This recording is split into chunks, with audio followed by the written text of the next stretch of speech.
Namun demikian, dalam sejarah perjalanannya kita memiliki satu khazanah, satu peradaban yang sangat gemilang sekali, yang sangat luas sekali.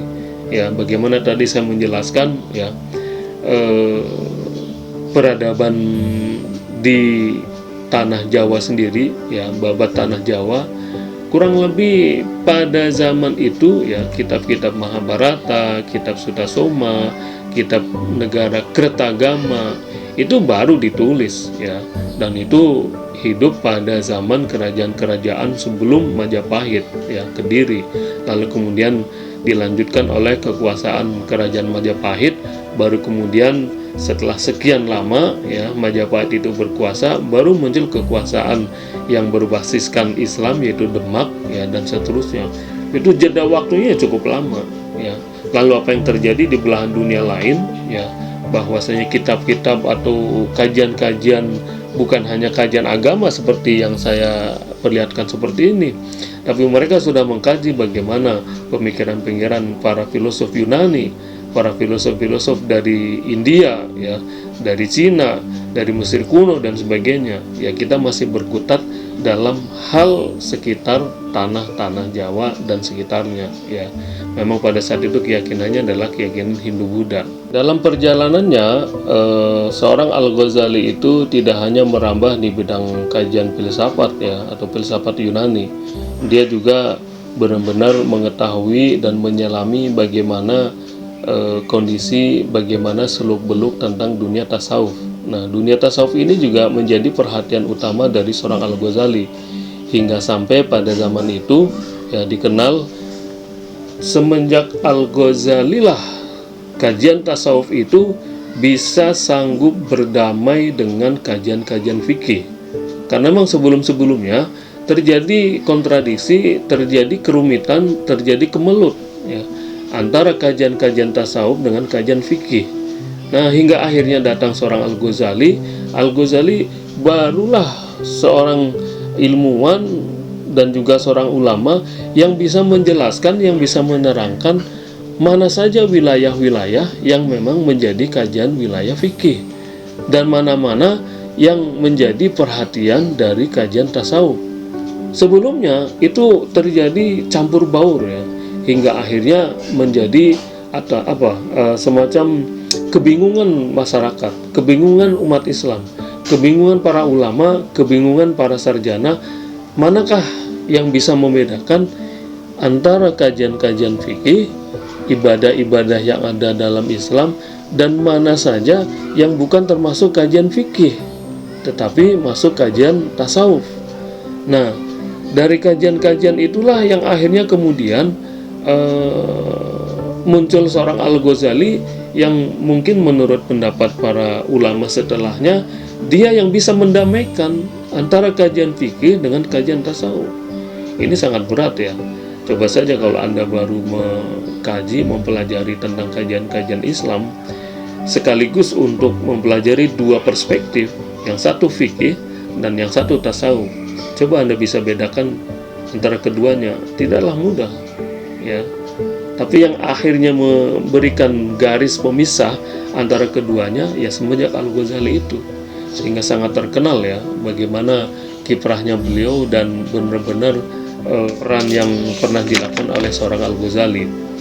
Lalu kemudian ada satu aspek lagi yang ini juga sering diabaikan oleh kaum cendekiawan, yang sering tidak dianggap ya, kurang dianggap oleh masyarakat kaum terpelajar. Kiprahnya dia dalam bidang kenegaraan ya, perannya dia sebagai seorang negarawan. Seakan-akan sampai sekarang ini kalau seorang Al-Ghazali adalah penulis ini ya, Ihya Ulumuddin, seorang penulis Tahafudul Falasifah, seorang ahli agama di bidang tasawuf ya, bagaimana seorang akan menjadi sufi ya. Nah, pasti akan merujuk kitab-kitab yang pernah dikarang oleh Al-Ghazali, runtutannya dari tarekat, hakikat ya, dan seterusnya. Sangat-sangat ahli sekali seorang Al-Ghazali.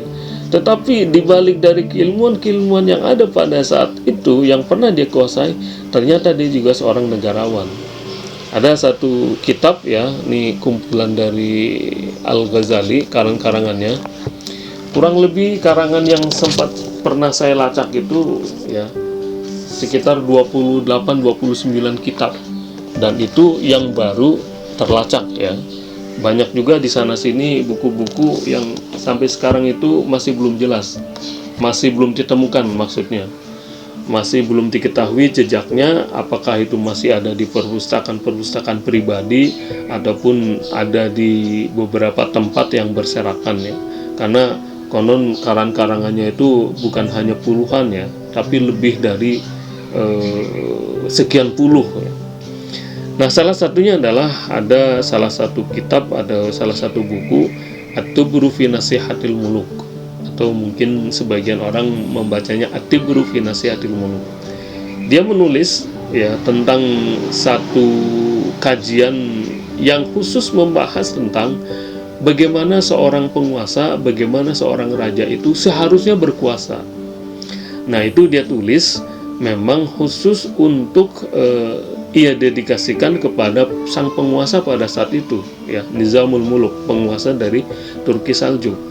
Nah, pada saat itu juga dia itu sanggup mendudukan kapan ia sebagai seorang ulama, kapan dia sebagai seorang politisi atau negarawan, kapan dia sebagai seorang penegak hukum, kapan dia sebagai seorang pengusaha. Nah, semenjak saat itulah ia dikenal, setelah itu ya, setelah sepeninggal beliau, dikenal oleh para sarjana barat, Eropa, Amerika, dan seterusnya adalah sebagai salah satu peletak dasar negarawan yang paling terkenal hingga saat ini. Kenapa? Karena dia sanggup bisa mendudukkan sekaligus ya antara kiprahnya sebagai seorang ulama dengan seorang negarawan. Karena dia sanggup mendudukkan sebagai seorang ulama juga sebagai seorang negarawan. Nah, inilah pembeda dari ulama-ulama yang lainnya. Saya tidak habis pikir ya, seorang ahli filsafat, seorang ahli tasawuf, ya seorang ahli fikih, seorang ahli negara juga, ketatanegaraan. Ya, pada zamannya itu At-Tibru fi Nasihatil Muluk itu sangat terkenal ya. Hingga akhirnya dia disebut sebagai seorang negarawan paling unggul di dunia dengan Nizamul Muluk. Kenapa? Karena hampir bisa mengembalikan lagi satu fenomena kehidupan di zaman Rasul. Ya, pada zaman Nabi Muhammad, antara kehidupan duniawi dengan kehidupan agama. Ya, nah ini yang menulis bukan ulama Islam, bukan ilmuwan Islam, bukan sarjana Muslim. Yang menulis kesimpulan ini adalah seorang ilmuwan dari Barat. Ya, kenapa?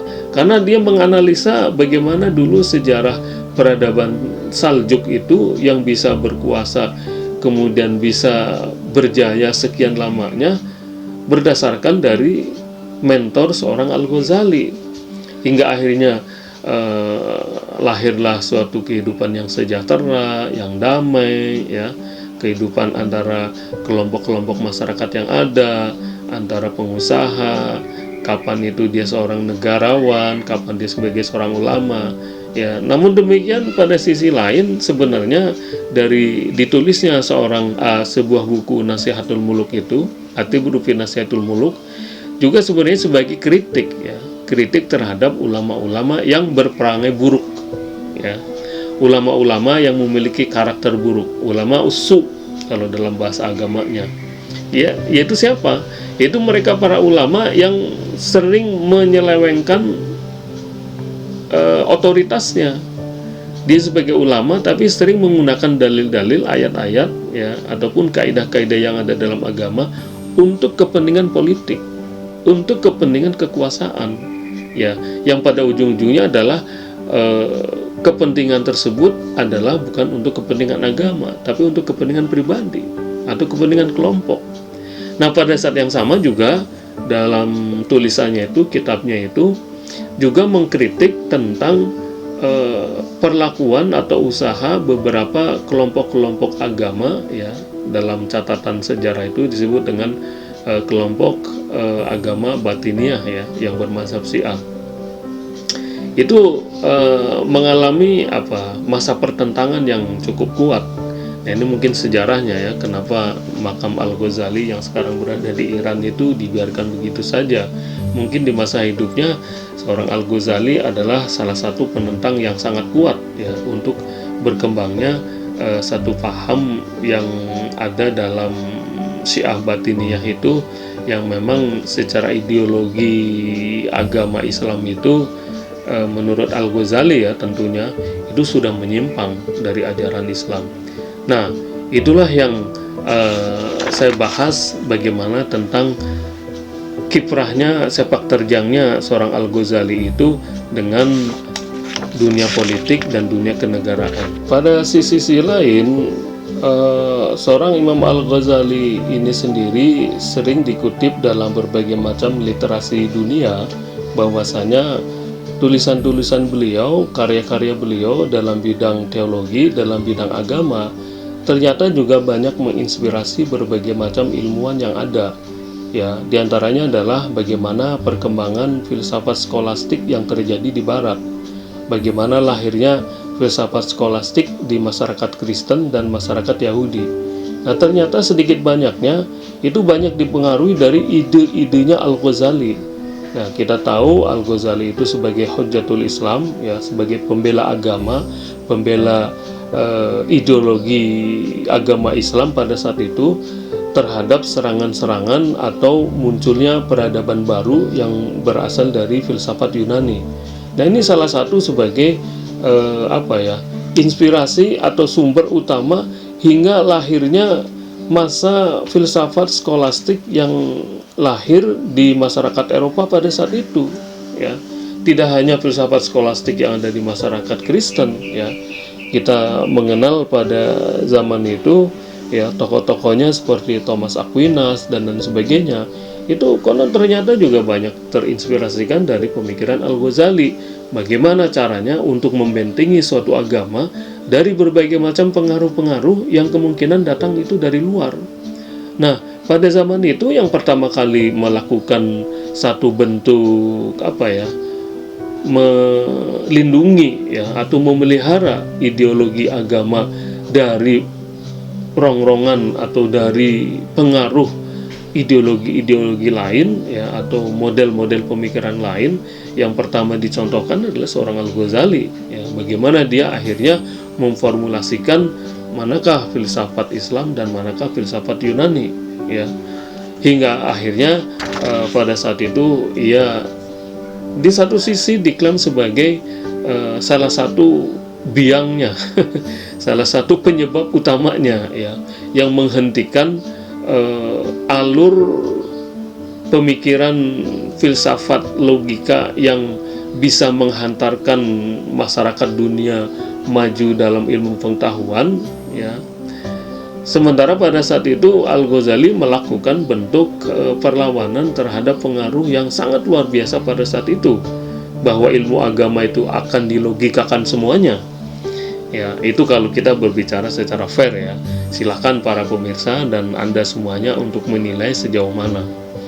Namun pada sisi lain ya sebenarnya juga apa yang pernah dilakukan oleh Al-Ghazali juga sebenarnya moderat dan fair ya.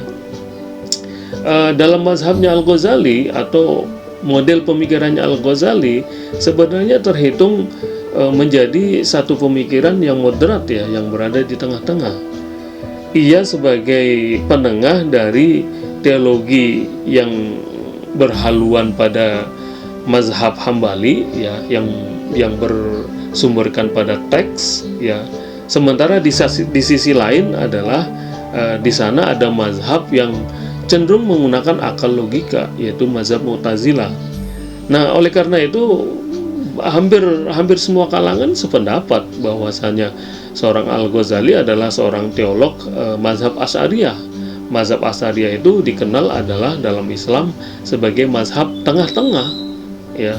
Bukan juga selalu mengedepankan akal logika seperti kaum Mu'tazilah, dan juga bukan sebagai ideologi atau mazhab seperti Hambali yang tekstual, selalu merujuk pada nas-nas Al-Quran maupun hadis ya. Dia berada di tengah. Nah, itulah mungkin ya salah satu kelebihan dari Imam Al-Ghazali. bagaimana dia bisa memadukan antara keduanya. Nah, kemudian hubungannya atau mungkin apa sih kiprahnya Al-Ghazali yang sebenarnya sudah terlalu lapuk, terlalu lama ya dengan dunia peradaban kita saat ini. Menurut saya setidaknya kita masih bisa bercermin terhadap sosok Al-Ghazali pada zamannya. Bagaimana karya-karyanya yang sangat monumental ya, yang sangat mendasar, menguasai betul tidak hanya dalam satu bidang disiplin ilmu, tapi beberapa disiplin ilmu. Tetapi tetap dia seorang Al-Ghazali ya, tidak memusuhi, tidak memiliki musuh, tidak memiliki rasa ketersinggungan atau rasa permusuhan ya. Inilah sebenarnya yang mungkin mari kita bercermin kepada sosok dan zamannya pada saat itu. Sebuah kemajuan peradaban itu akan ditandai bagaimana kita mengedepankan kebenaran, bukan mengedepankan identitas ya, apalagi politik identitas misalnya, atau kelompok identitas, atau mungkin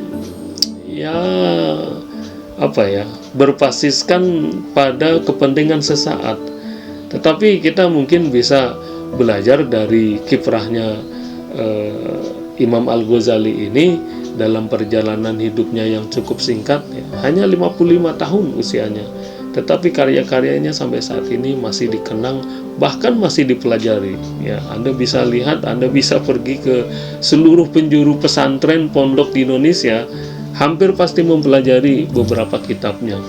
Begitu luar biasanya ya. Padahal beliau hidup pada zaman sebelum kitab Mahabharata, Negara Kertagama, kitab Sutasoma belum ditulis, tetapi beliau sudah melahirkan berbagai macam disiplin ilmu, kitab-kitab ya, karya-karya yang sangat luar biasa. Saya tidak ingin mengecilkan atau apalagi membandingkan ya. Saya hanya memaparkan data sejarah, data peradaban dunia, bahwasanya kita juga berada di salah satu titik peradaban dunia, sementara ada di beberapa tempat juga saat itu terjadi perkembangan peradaban dunia yang lainnya. Dan hendaknya sekarang kita juga menjadi warga manusia yang cerdas lah, untuk bisa melihat kita berada di mana sekarang, lalu bagaimana perannya kita untuk ke depan, untuk anak cucu kita, untuk peradaban masyarakat kita, untuk peradaban bangsa kita, dan seterusnya dan seterusnya. Mudah-mudahan kita bisa mengambil hikmah dari kajian saya tentang tokoh seorang Imam Al-Ghazali. Terima kasih. Assalamualaikum warahmatullahi wabarakatuh.